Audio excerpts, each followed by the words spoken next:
Welcome back, beautiful soul. I'm Katina Lee, and today we are diving into week 8, chapter 8 of the Mastery of Self book club.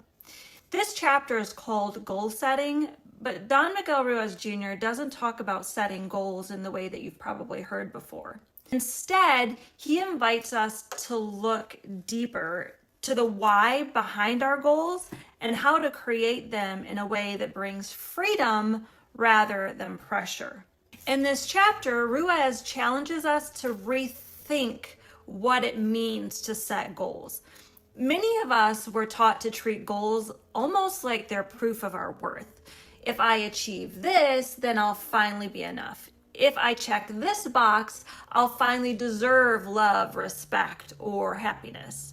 But this kind of goal setting comes from what Ruiz calls the parasite. We've talked about this before, but it's the part of us that's rooted in fear, criticism, and conditional self-worth.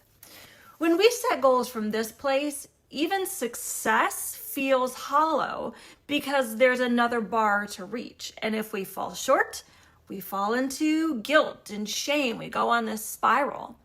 But Ruiz offers a different way, setting ally-rooted goals.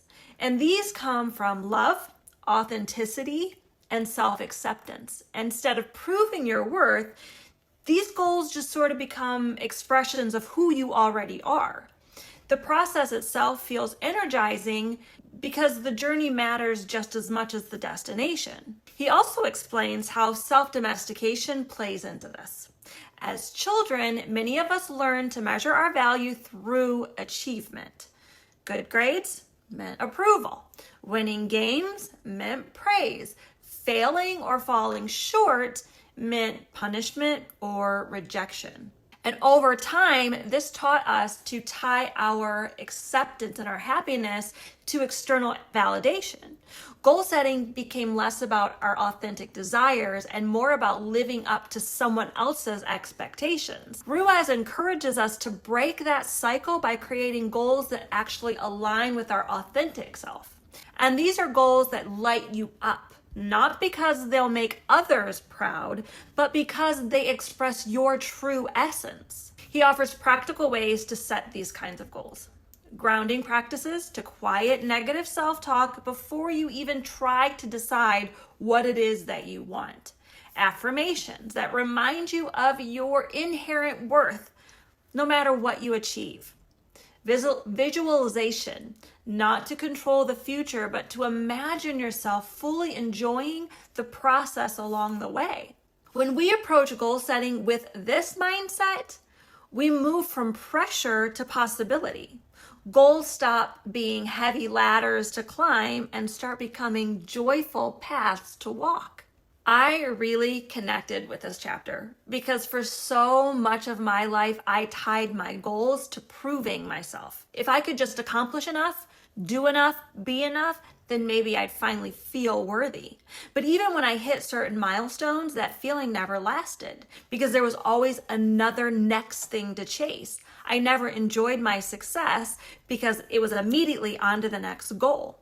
It wasn't until I started setting goals that actually came from my authentic self, not out of fear or external expectations, that's when I began to feel peace and joy in the process itself. Maybe you've been there too.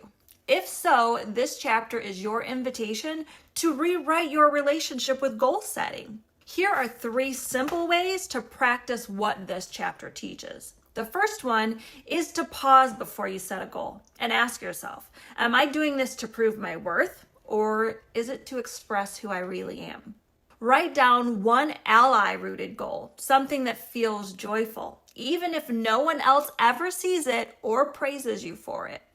And 3, celebrate progress, not outcomes. Remind yourself that you are enough whether you hit the exact target or not.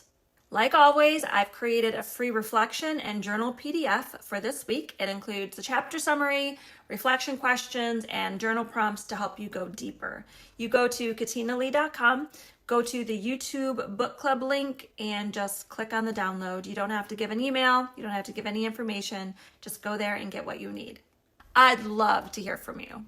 What is one goal you're setting this season, and how can you approach it from a place of love instead of a place of pressure? Drop it in the comments below so we can cheer you on. Remember this, you are not your achievements. You are worthy right here, right now, simply because you exist. You don't have to do anything to earn it. When you set goals from that place of truth, every step becomes a celebration of who you are. If you got anything out of this, will you like the video, share it with a friend, and hit the subscribe button? I'll see you next week for week 9 of the Mastery of Self Book Club. Until then, keep showing up with love for your goals, for your growth, and for yourself.